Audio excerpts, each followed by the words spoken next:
Vipi? Leo ni siku nyingine mpya na Spy wa kitaa nimezama kitahani tayari. Nimekuja mpaka maskani kabisa, nimewafuata wanangu nipigane nao story. Kama unaangalia jamaa vizuri hapa, nina Rastaman lakini pia nina jamaa. Huyu ni maarufu kama Gabo. So nahitaji mpige nao story na tuone wanaishije kama wasela. Mambo vipi bwana? Safi safi. Udi. Mshukuru Mwenyezi Mungu. Unaitwa nani mwanangu? Mimi naitwa kwa majina naitwa Helman Enelko, lakini jina la sanaa natumia kama Young Billionaire, japokuwa watu wengi wananibatiza jina la watu ambalo si la kwangu. Okay, mtaani nimekuwa hata nilipokuja naulizia imekuwa rahisi baada ya kusema Gabo. Hiyo naichukuliaje? Of course kwa namna moja ama nyingine inakuwa inanimotivate kufanya vitu vizuri, lakini pia kuna muda inakuwa inaniumiza kwa sababu blaza kama blaza ameshasonga, ameshafanya vitu vikubwa, inanipa homework ya kufanya kwa sababu yule amefanya vitu vikubwa ambavyo of course mimi ndo naanza sijavifikia, na malengo yangu nifanye zaidi ya pale. Kwa hiyo unavyopewa lile jina ni sawa na vikwa bomu, muda wote yani nikichomoa fuse na maana nalipuka. Kwa hiyo inabidi nikomae, nililinde afu nifanye vitu wonderful ambavyo vinaweza vikawa juu ya kwake yeye na kuzidi. Okay, kwa maana unachomaanisha ni kwamba wewe na Gabo mnafanya kitu sawa? No, yeye tunafanya kitu kimoja, yeye ni muigizaji na mimi pia ni muigizaji. Kwa hiyo unajikuta kwenye kalia moja tukiwa tunafanya kitu ambacho ni kimoja kinatupa option nyingi. Kwa hiyo watu wanapokufananisha kwamba unafanana na mtu fulani, ukiilinda kwamba mimi nafanana na mtu fulani nisifanye, itakubomoa. Tumeona watu wengi wanafananishwa na watu lakini uwezo ni tofauti. Kwa hiyo uwezo wangu mimi natamani nifanye worldwide. Fanye vitu ambavyo ni worldwide. Tuna sehemu nyingi za kutembelea China, na naweza kutembelea Kenya, Uganda, Burundi, Ghana na Angola na sehemu nyingine duniani ili tuweze kufanya poa sana. Safi kabisa. Unadhani faida gani zaidi ambazo umezipata kwa kufananishwa na Gabo labda? Faida nyingi ambazo nimepata, siwezi kusema uongo. Blaza anatupresent vizuri. Anafanya kitu kizuri sana. Of course nimewahi kubahatika kuonana naye kwenye Sumu, movie ya Sumu. Na licha ya kuonana naye kwenye movie ya Sumu na sehemu nyinginezo nyingi ambazo tumeshawahi kukutana, lakini kufananishwa naye, faida ambazo nimezipata, kuwa karibu na watu. Fans wengi sana wanasogea karibu yangu ili niwaaminishe na niweze kuambia kwamba naweza. Inabidi mimi ndo nifanye wonderful ili waweze kuzidi kuniamini zaidi, wasijutie kuwa karibu na mimi. Sawa kabisa. Tukiachana hayo yote, ni kwamba nimeshangaa zaidi kuona na kuja kwako ndio unanileta maskani kama hapa. Imekuwaje kwaje? Hii ni sehemu ambayo sisi kama tukiwa mtaani tunapenda kukaa, kubadilishana mawazo vijana, kupeana elimu ndogo ndogo na vitu vinginevyo vingi. Ndio maana ukija hapa na sasa hivi tu umekuja umekuta watu wamepungua. Waga tunakuaga watu wengi sana hapa. Bishana mambo ya mpira, mambo ya siasa, mambo ya nini, vitu vingi sana kwa sababu ya kuweka refreshment. Ukiwa msanii unatakiwa ujue vitu vingi sana ili vikujenge wewe katika kufikia yale malengo yako. Kwamba ukihitaji leo nataka nimfahamu askari, lazima utosumbuka kisa kijiweni umekaa. Utajua kijiweni bwana akifika maaskari na hao boya mamwela hao wanakuja, inakuwa rahisi sana hata wewe katika uandishi wako au katika utengenezaji wako na vitu kama hivyo. Kwa maana hiyo unamaanisha nyinyi ni tunaita masela, si ndio? Sisi tumekuwa na kitaa kimetukuza. Okay. Sasa leo nina maswali kidogo ambayo yanahusu usela, nadhani naweza nikayauliza hapa pamoja na mwanao. Hebu kwanza vipi? Swali blaza. Poa. Nyama ni mwingi sana. Naona umetulia. Marasta nini? Sisi ni peace and love marasta. Hatuna mambo mengi. Tupo maskani yetu hapa nini, kuna blaza wangu hapa. Tunabadilishana mawazo kidogo. Unajua blaza na vitu vingi sana vifahamu. Kwa hiyo tunajivunia kuwa hapa maskani. Vijana wengi sana ametuinspire. Amefanya watu wengi tofauti kidogo na vijana wengine. Kama ngao wanafikiria kwa si marasta na watu wa kuvuta bangi, lakini sio sahihi kwa sababu kila rasta anavuta bangi. No. Lakini sisi tupo na blaza ndio kama hivyo, anashauri tufanye kazi, tuache mambo kipumbavu, tuache zinaa, tuache kuitia watu mimba ovyo mtaani, kitu ambacho sio kizuri. Sitosha hata mimi mwenyewe kutokana na yeye ni muigizaji, ameninspire mpaka mimi mwenyewe kuwa kama yeye muigizaji. Yaani ndio maana nikiwa tumekaa hapa ananifundisha jinsi ya kufanya kuigiza, jinsi kuwa makini vina hivi ili tu mambo akae sawa. Ila ni swala zuri sana. Safi kabisa. Kuna kitu ningependa ukijua. Hivi hizo nywele zako ni dread au ni rasta kabisa? Natural hizo mzee. Hizi ni nywele zangu nilizozaliwa nazo, nasema natural hair. Hujabusti hata kidogo? Sijabusti. Unajua mimi napenda nature.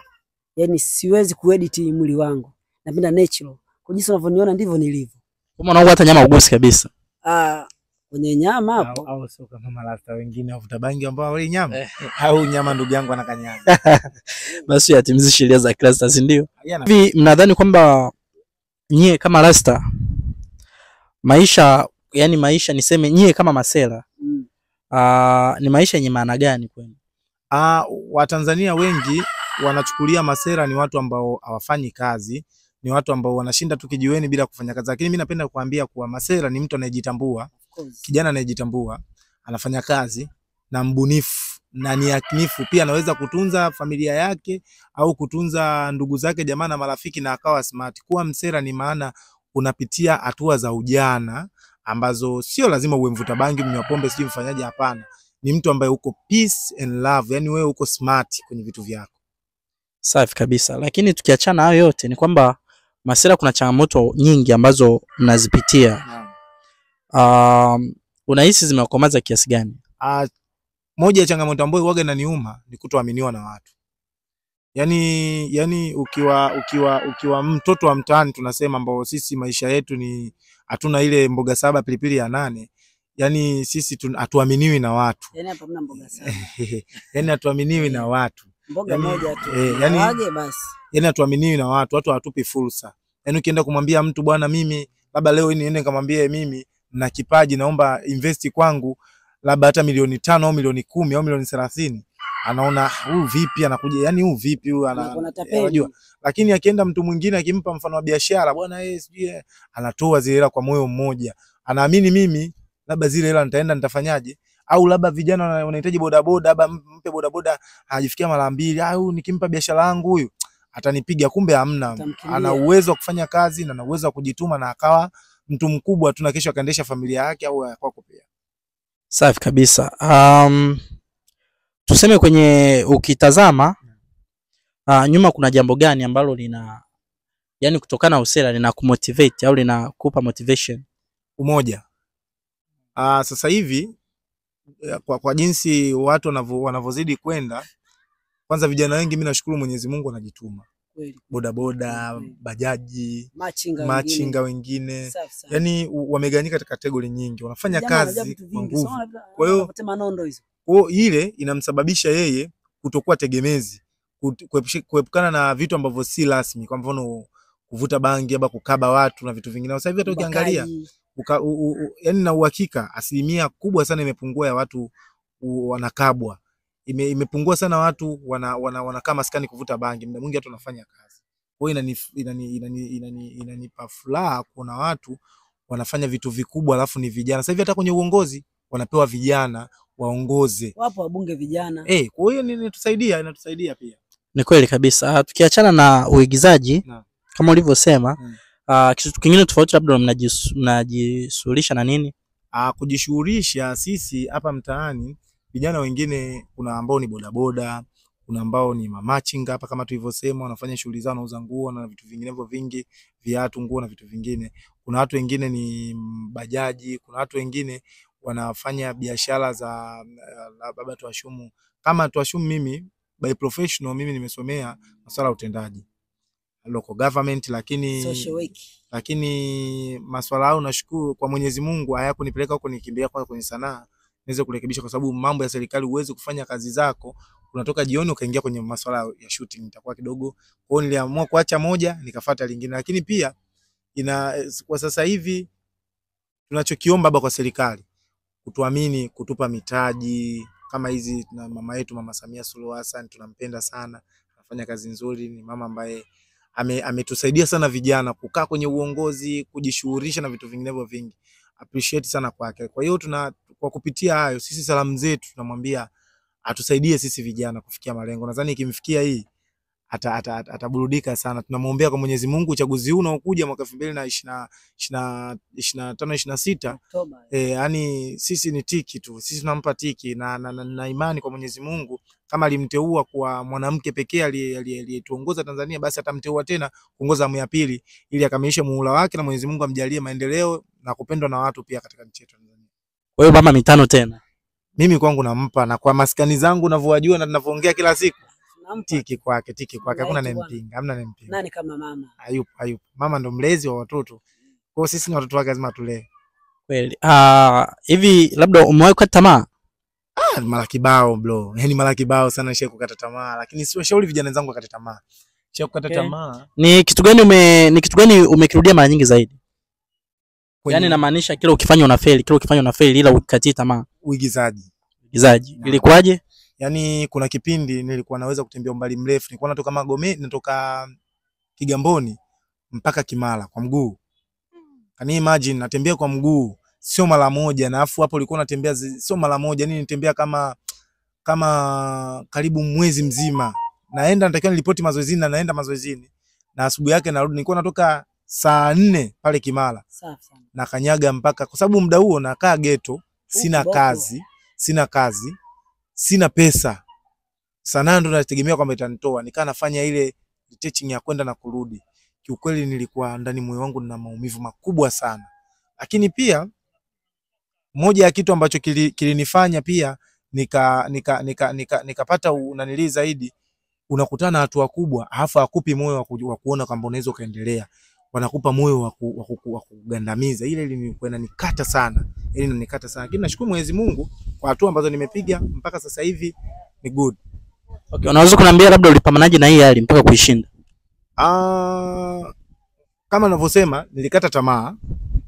Nikaona no, hii sio kazi. Nikaenda kufanya kazi zingine, lakini kila ninapofanya kazi zingine, kwa sababu ile ni passion yangu, ilikuwa tena inanisukuma kunirudisha tena huku. Yani nikarudi tena. Baada ya kurudi tena, bado ikawa tena ngumu. Unaenda unashoot huko, hata mwezi mzima unarudi upewe hata 50. Unajilisha mwenyewe. Ikawa bado inanikata. Nikaacha tena. Lakini bado nimeenda kule, bado ikanirudisha tena huko. Kwa hiyo nikajikuta ni mtu ambaye narudi nikaona okay, acha tu ni stick itakavyokuwa na iwe, na mpaka sasa hivi imenisaidia. Sasa hivi nakula, nafanya mambo mengine kupitia sanaa yangu. Okay, na unamjua vipi Msela halisi? Msela halisi. Tukizungumzia Msela halisi ni yule ambaye cha kwanza anajitambua. Yaani tukizungumzia kujitambua ni kichwani, self awareness. Yaani anajitambua kuanzia kichwani na yeye mwenyewe. Umeona, kwa mfano nakutolea mfano, naona tumekaa hapa maskani hapa. Umkuti mtu aliyevaa ovyo. Sio, umenielewa? Yaani wameshazoea kwamba ukimkuta mtu maskani amevaa nguo za kuchana, yani amechana humu mpaka humu, si vipi, lakini no. Hapana. Sisi tunavaa smart, tukija hapa tunapiga story, tunajadiliana kama kuna kazi unampa Msela mwenzie, bwana yeye kesho kuna kazi na hii, au kesho kutwa unatakiwa tukafanye kazi hii, mtu naye apata kipato cha kulisha familia yake. Huo ndio usela. Lakini watu wanavyochukulia usela kwamba tushauriane kuvuta bangi na vitu vingine, wala hata sio usela. Okay, sasa wakati huo hebu niongee, umesema unaitwa nani Mr. Lester? Mimi naitwa Mshamu Alfani Chega. Jina langu lingine sana naitwa Chega Boy Store. Chega. Sema Chega. Okay. Chega. Inaonekana wewe ni Msela ambaye umekaa sana maskani. Ningependa kujua baadhi ya vitu kutoka kwako kwa maswali madogo. Unadhani maisha ya usela yanakusaidia au yanakurudisha nyuma? Maisha ya usela mimi kwa kweli yananisaidia. Kwa nini sema yanakusaidia? Kwa sababu nilivyokuwa msela hivi, kwanza na uhuru wa kufanya vitu vingi, lakini sio vibaya, ni vitu vizuri. Unaona? Pia napata connection nyingi tofauti za kufanya kazi. Lakini kuna baadhi ya vitu vinatokeaga tu. Tunakuwa sasa vijana tuaminiki nini, ni kitu ambacho mwenye sikipendi. Unaweza kuniambia labda jamii inakuchukuliaje au inakuonaje unapokuwa mtaani labda na mazingira na nini? Mimi jamii inachukulia ni mtu mmoja safi sana, makini, kijana mpambanaji, naijua thamani yangu na thamani ya wengine. Kwa sababu nazingatia, ushanielewa, najitambua, sina dharau pia. Mimi kijana yote nilikuwa nacho natoa, sipokuwa nacho ndio hivyo naishi. Kwa hiyo nasema hivyo, jua lotose maji ya jioni, haina shida. Okay, labda kwa mtazamo wako ungependa vijana wajifunze nini kutoka kwako? Vijana wajifunze kutoka kwangu kama vile upendo, amani na kujitambua. Kijana lazima ujitambue. Na kujitambua kama vile kujitambua mimi ni nani, hapa nimekuja kufanya nini, naishi hapa kwa lengo gani. Shaona ni wazo zuri sana na kitu kizuri sana. Kwa vijana wengi nao wajitambue kutoka kwa kama nilivyojitambua mimi, na watu waige vitu hivyo. Yaani waige mazuri yangu. Waache ujinga ukamaskani ovyo ovyo, wanashauriana pumbavu ujinga. Wao bado tunawaza ngono tu, hawazi kazi. Huo ni ujinga kwa kijana anayejitambua. Kijana lazima upambane. Inaonekana msele yuko serious sana maisha. Okay, naomba nikuulize nadhani swali la mwisho. Kwa mtazamo wako, unadhani kati ya pesa na heshima, kipi ni muhimu zaidi kwako? Pesa na heshima. Mimi naona heshima first, kwanza ndio heshima. Kwa sababu gani? Heshima ndio inakufanya watu wakuthamini na wakupe connection upate pesa. Sasa ukisema pesa ndio kila kitu, uongo. Kwa sababu gani? Unaweza kaenda sehemu na hela yako kwa sababu una heshima utakusaidia. Hivi imagine kwa leo unaenda hospitalini kutibiwa, lakini yule daktari anayekutibu wewe yule hujamheshimu, afu una pesa, hata kuhudumia. Kwa hiyo heshima ni cha msingi. Unadhani heshima gani zaidi inahitajika sasa? Maana tukisema heshima ikaishia juu, nadhani watu watakuwa hawakuelewi.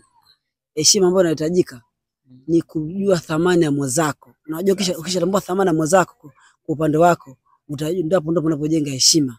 Ninavyofahamu mimi. Kwa hiyo ni kitu kizuri sana. Jana tujifunze kujua thamani ya mwenzako kwenye hii dunia. Watu wengi sana wamepoteza vitu vingi sana na wamekosa vitu vingi sana kwenye ulimwengu kwa kukosa hekima na kutojua thamani ya mwenzake. Anajua ndio kama yeye akifanikiwa amsaidie mwenzake, anamjua mwenzake dharau. Sio kitu kizuri kwenye maisha. Okay, labda unaweza kuniambia wewe kwa mwezi unawasaidia watu wangapi? Kwa mwezi. Unajua mimi ni mtu ambaye nikitoa msaada siwezi kusitamka. Wanasemaje? Sawa. Wema, alafu unapakaza. Sawa, sijasema wataje. Yaani unaweza kusaidia idadi ya watu wangapi kwa mwezi?